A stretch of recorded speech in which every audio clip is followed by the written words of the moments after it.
Hi everyone, so আজকে আমার 100 day mini blog চ্যালেঞ্জের ডে 15। তো সকাল সকাল ছিল আমার কলেজ, তাই শার্টেলে করে আমি বেরিয়ে পড়ি আমার কলেজ যাওয়ার জন্য। কলেজেই চলে যাই, দিয়ে ওখানে একটু চা খাই, তারপর চলে গেছিলাম ক্লাসে, কিন্তু ক্লাসে সেভাবে ভিডিও করে ওঠা হয়নি। তারপর আমার ছুটি হয়ে যায়, আমি ওখান থেকে চলে যাই সেক্টর 5। সেক্টর 5 থেকে মেট্রো ধরে হাওড়া ময়দান।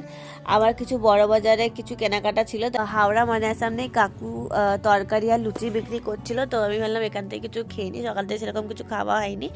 সেখানে গিয়ে আমি কচুরি আর একটু তরকারি নিয়ে খেয়ে নিই। তারপর ও চলে আসে, ওর বাইকে করে চলে যাই বড় বাজার। আমার একটা জড়ি কেনার ছিল ওখানে, কারণ আমি একটা চাঁদমালা বানাচ্ছিলাম, ওর জন্য আমার দড়ি দরকার ছিল। তো এখানে চলে গেছিলাম আমার জড়ি কিনতে, যেখানে অনেক ভালো ভালো জড়ি পেয়ে গেছিলাম। তারপর ঘরে চলে আসি, ঘরে এসে আমার এই প্লেটগুলোর ভার্নিশ করার ছিল, কিছু কাজও বাকি ছিল, সেটা কমপ্লিট করে ভার্নিশ লাগিয়ে নিই।